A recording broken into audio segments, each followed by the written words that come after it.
Hi friends, ಇವತ್ತಿನ ವಿಡಿಯೋದಲ್ಲಿ ನಾನು ನಿಮಗೆ 7th ಪೇಯಲ್ಲಿ ಪೆನ್ಷನ್ ನಿಮಗೆ ಎಷ್ಟು ಸಿಗಲಿದೆ ಅನ್ನೋದನ್ನು ಹೇಗೆ ಕ್ಯಾಲ್ಕುಲೇಟ್ ಮಾಡೋದು ಅನ್ನೋದನ್ನು ತಿಳಿಸ್ಕೊಡಲಿದ್ದೇನೆ. ಸೊ ಹಲವಾರು ಜನ ನನ್ನ ವಿಡಿಯೋಗೆ ಕಮೆಂಟ್ ಮಾಡಿ ಕೇಳಿದರು, ನೀವು ಪೆನ್ಷನ್ ಎಷ್ಟಾಗುತ್ತೆ 7th ಪೇ ಅನ್ನೋದನ್ನು ತಿಳಿಸ್ಕೊಡಿ ಅಂತ. ಸೊ ಅದಕ್ಕಾಗಿ ನಾನು ಈ ವಿಡಿಯೋನ ಅಪ್ಲೋಡ್ ಮಾಡ್ತಿದ್ದೀನಿ. ನನ್ನ ಚಾನಲ್ಗೆ ಯಾರ್ಯಾರು ಇದರ ಸಬ್ಸ್ಕ್ರೈಬ್ ಮಾಡ್ಕೊಂಡಿದ್ದೀರೋ ಅವ್ರಿಗೆಲ್ಲರಿಗೂ ಧನ್ಯವಾದಗಳು. ನೀವೇನಾದರೂ ಸಬ್ಸ್ಕ್ರೈಬ್ ಮಾಡ್ಕೊಂಡಿಲ್ಲ ಅಂದರೆ ಉಚಿತವಾಗಿ ಸಬ್ಸ್ಕ್ರೈಬ್ ಮಾಡ್ಕೊಳ್ಳಿ. ಸೊ ನಿಮಗೆ ನನ್ನ ಇದೇ ಥರದ ಹಲವಾರು ವಿಡಿಯೋಗಳನ್ನು ಡೈಲಿ ಅಪ್ಲೋಡ್ ಮಾಡ್ತಾ ಇರ್ತೀನಿ. ನಿಮಗೆ ನೋಟಿಫಿಕೇಷನ್ ಸಿಗುತ್ತೆ ಮತ್ತು ಹಲವಾರು ವಿಷಯಗಳು ಇಮಿಡಿಯೇಟಾಗಿ ತಿಳಿದು ಬರುತ್ತೆ. ಸೊ ಇವಾಗ ನಾನು ಆಲ್ರೆಡಿ ಹೇಳ್ದಂಗೆ 7th ಪೇಯಲ್ಲಿ ಪೇ ಮ್ಯಾಟ್ರಿಕ್ಸ್ ಬಗ್ಗೆ, ಎಂಪ್ಲಾಯೀಸ್ಗೆ ಪೇ ಮ್ಯಾಟ್ರಿಕ್ಸ್ ಎಷ್ಟಿರುತ್ತೆ ಅನ್ನೋದ್ರ ಬಗ್ಗೆ ಎಲ್ಲ ನಾನು ತಿಳಿಸಿದ್ದೀನಿ. ಸೊ ಇವಾಗ ಪೆನ್ಷನ್ ನಿಮಗೆ ಹೇಗೆ ಬರುತ್ತೆ, ಯಾವ ಥರ ಕ್ಯಾಲ್ಕುಲೇಟ್ ಮಾಡ್ತಾರೆ 7th ಪೇಯಲ್ಲಿ ಅಥವಾ ಮೊದಲು ಅನ್ನೋದನ್ನು ತಿಳಿಸ್ಕೊಡ್ತೀನಿ. ಫಸ್ಟ್ ನೀವು ಇಲ್ಲಿ ನೋಡ್ಬೋದು ಪೆನ್ಷನ್ ಅಮೌಂಟ್ ಅಂತ ಇದೆ. ಸೊ ಪೆನ್ಷನ್ ಅಮೌಂಟ್ ನಿಮಗೆ ಹೇಗೆ ಕ್ಯಾಲ್ಕುಲೇಟ್ ಆಗುತ್ತೆ ಅಂದರೆ, ಸೊ ಇವಾಗ ನೀವು ಯಾವುದೇ ಲೆವೆಲಲ್ಲಿರ್ಬೋದು, ಯಾವುದೇ ಪೇ ಬ್ಯಾಂಡ್ ಅಂಡರ್ ನೀವು ಬರ್ಬೋದು. ಸೊ ನಿಮ್ಗೆ ಏನಾಗುತ್ತೆ, ಲಾಸ್ಟ್ ಮಂತ್ ನೀವು ರಿಟೈರ್ ಆಗುವಾಗ ಅಥವಾ ವಿ ಆರ್ ಎಸ್ ತಗೊಂಡಾಗ ಲಾಸ್ಟ್ ಮಂತ್ ನಿಮ್ಮ ಬೇಸಿಕ್ ಸ್ಯಾಲ್ರಿ ಏನಿರುತ್ತೋ ಪ್ಲಸ್ ಕರೆಂಟ್ ಡಿ ಎ, ಅವಾಗಿರೋ ಡಿ ಎ ಅಲ್ಲ. ಸೊ ಫಾರ್ ಎಕ್ಸಾಂಪಲ್ ನೀವು ರಿಟೈರ್ಡ್ ಆಗುವಾಗ ನಿಮ್ಮ ಬೇಸಿಕ್ ಸ್ಯಾಲ್ರಿ 20,000 ಇತ್ತು, ಪ್ಲಸ್ ಡಿ ಎ ಆವಾಗ 20% ಇತ್ತು ಅಂದ್ಕೊಳ್ಳೋಣ. ಡಿ ಅಂದರೆ ತುಟ್ಟಿ ಭತ್ಯೆ, ಡಿ ಎನ್ ಎಸ್ ಅಲವೆನ್ಸ್, ಆವಾಗ 20% ಇದ್ದರೆ ಸೊ ಅದು ಕ್ಯಾಲ್ಕುಲೇಟ್ ಆಗೋದಿಲ್ಲ. ಲಾಸ್ಟ್ ರಿಟೈರ್ಡ್ ಆಗೋಗಿರೋಂಥ ಬೇಸಿಕ್ ಸ್ಯಾಲ್ರಿ ಅಥವಾ ಬೇಸಿಕ್ ಪೇ, ಮೂಲ ವೇತನ ಅಂತ ನಾವೇನು ಹೇಳ್ತೀವೋ ಅದು, ಪ್ಲಸ್ ಕರೆಂಟ್ ಡಿ ಎ, ಇವಾಗ ಪ್ರೆಸೆಂಟ್ ಈ ವರ್ಷದಲ್ಲಿ ಏನು ಡಿ ಎ ಇರುತ್ತೆ. ಫಾರ್ ಎಕ್ಸಾಂಪಲ್ ಇವಾಗ 2022ವರೆಗೂ ಡಿ ಎ ಏನಿತ್ತು 38.75 ಇತ್ತು. ಸೊ ಅದರ ಪ್ರಕಾರ ಕ್ಯಾಲ್ಕುಲೇಟ್ ಆಗುತ್ತೆ. ಏನು ಪ್ರೆಸೆಂಟ್ ಡಿ ಎ ಏನಿರುತ್ತೋ ಅದು. ಸೊ ಇದು 7th ಪೇದಲ್ಲ, ಇದು ನಾನು ಜನರಲ್ ಹೇಳ್ತಾ ಇರೋದು ನಿಮಗೆ ಪೆನ್ಷನ್ ಹೆಂಗೆ ಕ್ಯಾಲ್ಕುಲೇಟ್ ಆಗುತ್ತೆ ಅನ್ನೋದನ್ನು ತಿಳಿಸ್ಕೊಡೋದಕ್ಕೆ. So last month for example ನೀವು ರಿಟೈರ್ಡ್ ಆಗ್ತಾ ನಿಮ್ಮ ಸ್ಯಾಲ್ರಿ 20,000 ಇದ್ದರೆ, ಪ್ಲಸ್ ಇವಾಗ ಅದು ಕರೆಂಟ್ ಡಿ ಎ ಅಂದರೆ ಇವಾಗ 2023ನಲ್ಲಿ ಡಿ ಎ 38.75 ಫೈನಲೈಸ್ ಆಗಿತ್ತು.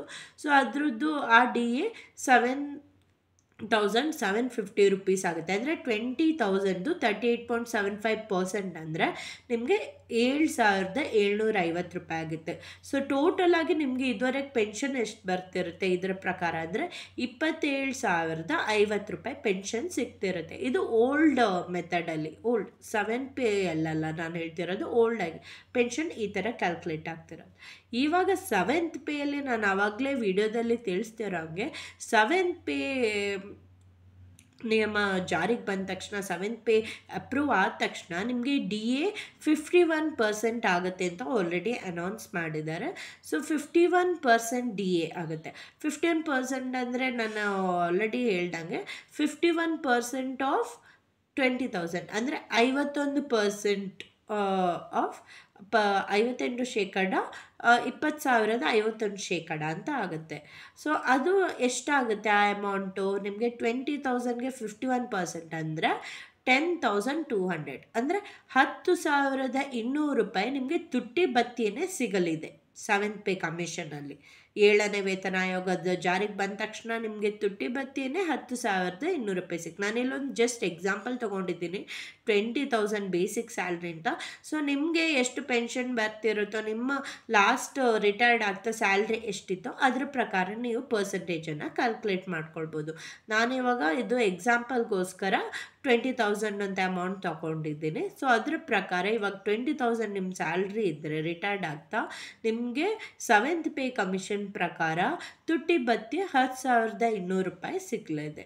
ಸೊ ಹಾಗಾದರೆ 7th ಪೇ ಪೆನ್ಷನ್ ಎಷ್ಟಾಗುತ್ತೆ ಅಂದರೆ ಈಸಿ ಕ್ಯಾಲ್ಕುಲೇಷನ್. ನಾನು ಆವಾಗಲೇ ಹೇಳ್ದೆ ಅಲ್ವಾ, ಪೆನ್ಷನ್ ಹೆಂಗೆ ಕ್ಯಾಲ್ಕುಲೇಟ್ ಆಗುತ್ತೆ, ನಿಮ್ಮ ಬೇಸಿಕ್ ಪೇ ಅಂದರೆ ನಿಮ್ಮ ರಿಟೈರ್ಡ್ ಆದಾಗಿದ್ದ ಮೂಲ ವೇತನ ಪ್ಲಸ್ ನ್ಯೂ ಡಿ ಎ ಅಂದರೆ current D A. For example ಇವಾಗ 6th ಪೇ ಕಮಿಷನಲ್ಲಿ ಓಲ್ಡಲ್ಲಿ 38.75 ಇತ್ತು. ಸೊ ಹಾಗಾಗಿ ಅದು ಆ್ಯಡ್ ಆಗ್ತಿತ್ತು. ಇವಾಗ 7th ಪೇ ಕಮಿಷನಲ್ಲಿ ಡಿ ಎ 51% ಹೇಳಿದ್ದಾರೆ. ಸೊ ಅದೇನಾಗುತ್ತೆ 20,000 ಪ್ಲಸ್ 10,200.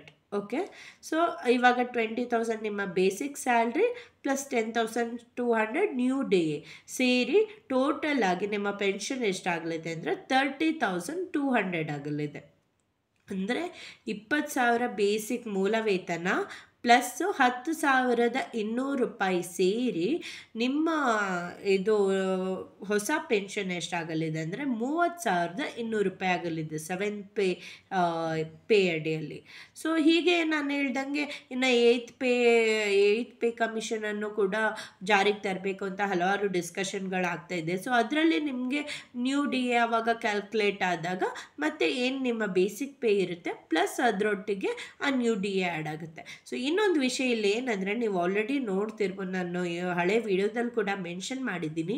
ಡಿ ಎ ಯಾವಾಗ ಈಗ ಡಿ ಎ ಅನ್ನೋದೇನು, ಈ ಡಿಯರ್ನೆಸ್ ಅಲವೆನ್ಸು 0, 1, 2, 3 ಆ ಥರ 20%, 38% ಆ ಥರ ಜಾಸ್ತಿಯಾಗಿ ಇವಾಗ 7th ಪೇ ಕಮಿಷನ್ ಅಷ್ಟೊತ್ತಿಗೆ 51%ವರೆಗೆ ಬಂದು ನಿಂತಿದೆ.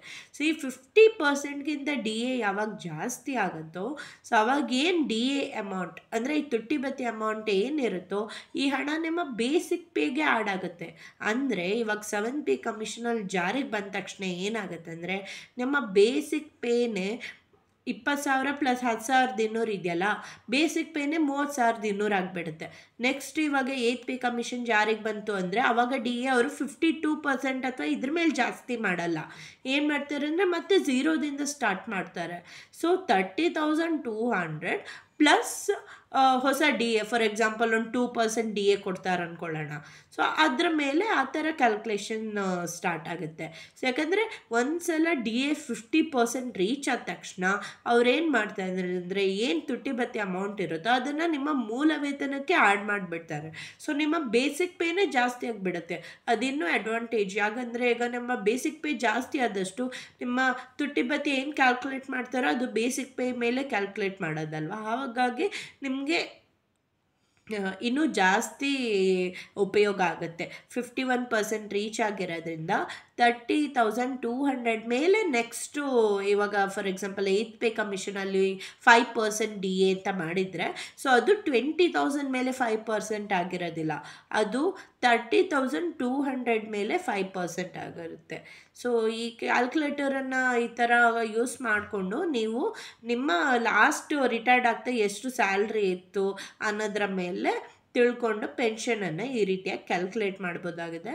ಇದು ಅರ್ಥ ಆಗಿದೆ ಅಂತ ಭಾವಿಸ್ತೀನಿ. ಇನ್ನೂ ಏನಾದರೂ ಈ ಕ್ಯಾಲ್ಕುಲೇಷನ್ ಮೆಥಡಲ್ಲಿ ಅಥವಾ ಏನಾದರೂ ಡೌಟ್ ಇದ್ದರೆ ಕಮೆಂಟ್ ಮಾಡಿ ತಿಳಿಸಿ, ನಾನು ಇನ್ನು ಮುಂದಿನ ವಿಡಿಯೋದಲ್ಲಿ ಡೌಟ್ಸನ್ನು ಕ್ಲಾರಿಫೈ ಮಾಡೋಕ್ಕೆ ಟ್ರೈ ಮಾಡ್ತೀನಿ. ಸೊ ಈ ವಿಡಿಯೋಸ್ ಹೆಲ್ಪ್ಫುಲ್ ಆಗಿದೆ ಅಂತ ಭಾವಿಸ್ತೀನಿ. ನೀವು ನಿಮ್ಮ ಕೊಲೀಗ್ಸ್ ಜೊತೆ ಮತ್ತು ಯಾರಾದರೂ ಪೆನ್ಷನ್ ತಗೊಳ್ಳೋರು ನಿಮಗೆ ಪರಿಚಯ ಇದ್ದರೆ ಅವ್ರ ಜೊತೆ ಕೂಡ ಈ ವಿಡಿಯೋನ ಶೇರ್ ಮಾಡಿ, ಅವ್ರಿಗೂ ಇನ್ಫಾರ್ಮೇಷನ್ ಸಿಗೋ ಥರ ಮಾಡಿ. ಧನ್ಯವಾದಗಳು.